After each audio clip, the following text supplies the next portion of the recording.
Кривична пријава за злоупотреба на службена положба против директорот на јавното комунално предпријатие Солидарност од Виница за репрезентации потрошил 35.000 евра.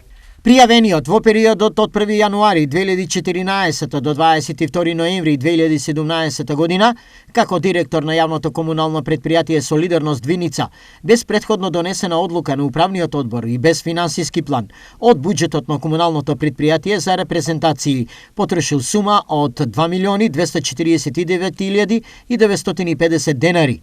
Информираат од МВР, во истиот период директорот не презел никакви мерки за наплата на побарувањата, со што дозволил да застарат ненаплатени побарувања во износ од 32.752.532 денари. Со ова, на предпријатието му направил вкупна штета од над половина милион евра.